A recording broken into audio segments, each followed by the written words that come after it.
Hi everyone, in this video I am taking you along as I make cinnamon rolls for the first time. So this is a learning process and I feel like I should share it. The cinnamon rolls did not come out how I want, but they were still pretty good and I'm so proud of how they came out because I actually made cinnamon rolls again for Easter weekend and I love the way they turned out and I have so much confidence that I can improve this skill and hopefully it can be something that is like a staple recipe of mine in the future. So yeah, so this is not much of a directional video because again, like I'm learning and I just want to share it here, but they did come out like cinnamon rolls, but they just weren't like the way I wanted them to be, if that makes sense.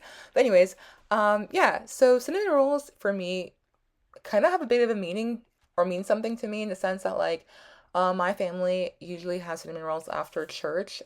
We have our own little, sometimes we just like, pull over to the mall and have our own little family fellowship after, church service. And we usually just, get together over a couple of cinnamon rolls, not really a couple, but over a box of cinnamon rolls from like Cinnabon and then like have some coffee and tea as we enjoy them. You just heard a couple doors like shut and close, but anyways.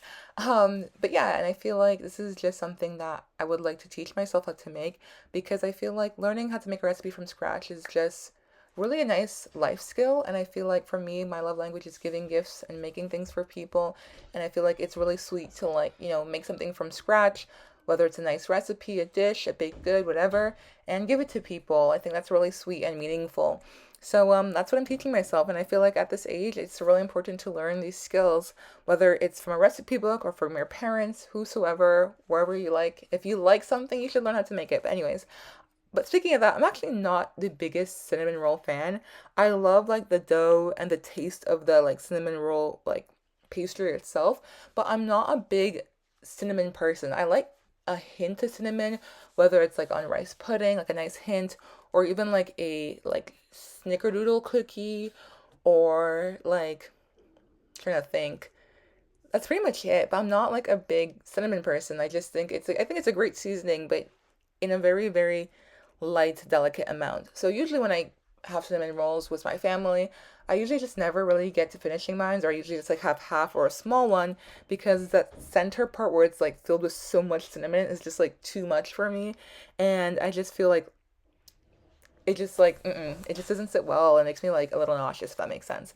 But I'm like, I told my sister, I'm like, I would love a great cinnamon roll that doesn't have like so much cinnamon. It's like a hint, not like a hint of cinnamon, but there's cinnamon there with like the brown sugar and everything, but it's not so cinnamony.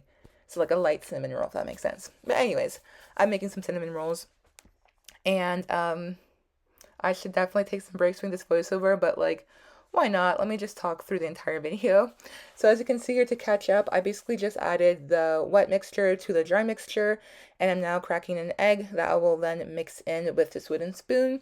However, I wouldn't really call this dry mixture a dry mixture because there's sugar inside, and from what I learned, sugar is a wet ingredient. But anyways, so I'll link down below the where I got this recipe from. Like I am following a recipe that I found on the internet, and you can see this little hand is my younger sister who I love baking with. So you'll probably see her little hand in a lot more of these baking videos. Anyways, so I am now kneading the cinnamon roll dough, and this was like a whole like 5, 6 minutes, but I had to fast pace this so the video wouldn't be too long. But yeah, so just kneading away, kneading it and making sure that everything is thoroughly mixed and incorporated well, so it bakes, accordingly. And yeah, so I'm gonna put that to sit, and then I'm gonna work on the like cinnamon filling mixture where I actually got the measurements wrong, and also I guess I didn't real I clearly you can see here that I don't know the difference between softened butter and melted butter. So here the recipe called for softened butter, which makes sense because like the cinnamon brown sugar spread is supposed to be like spreadable, so you can put it in your cinnamon rolls and also so they can bake through the dough. And you'll see here that it doesn't really bake properly through the dough. It kind of melts through the cinnamon roll and like has a nice sugar stain on my pan. And then on top of that, it was really hard to spread because as you can see here, I melted the butter completely to a liquid opposed to just like a soft paste, if that makes sense. And then I missed it. As someone who doesn't even like that much cinnamon in her pastries, I mistaken a teaspoon of cinnamon for a tablespoon of cinnamon. And you can even see me like looking at it like, why am I adding this much cinnamon? So I don't even add the full teaspoon, I mean tablespoon. So I add half a tablespoon, which is way more than a teaspoon. But anyways, yeah, so then I just mix that up together, or my sister does, and you can see here that it's like a very liquidy brown sugar cinnamon mixture, and it was way too cinnamony. That was like the flip as I taste it. And then we mix it some more, we mix it some more, we make a mess. And then I'm like, let me just add some more butter so it's not so liquidy. And some more brown sugar, and that did not work at all. It just made it thicker, but it was still very like liquidy and not so spreadable. And you'll see here as I put it on the cinnamon dough that it was not fun spreading. I had to speed it up because it was just way too long, but it didn't properly like, smooth itself out over the rolled dough. You'll see.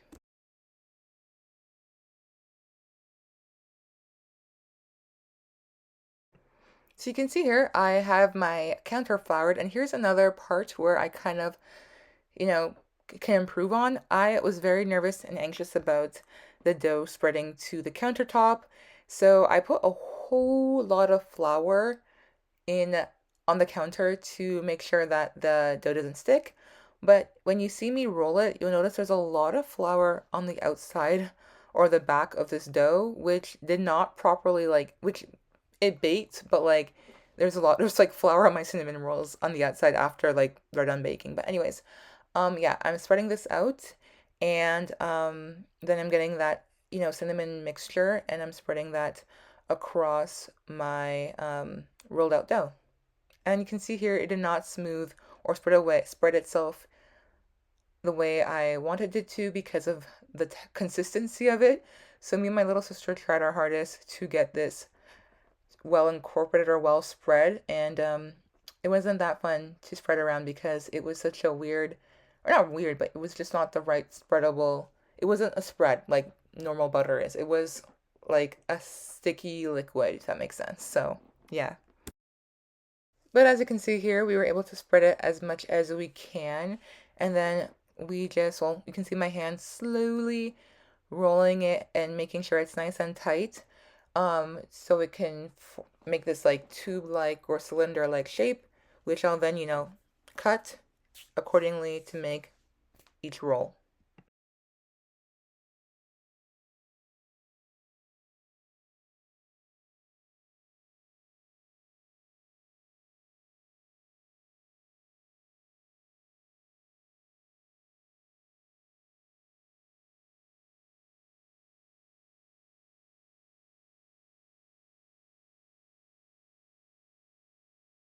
Another thing that I did, as you can see, I'm putting the cinnamon rolls inside the pan, is I greased my pan with like coconut oil, and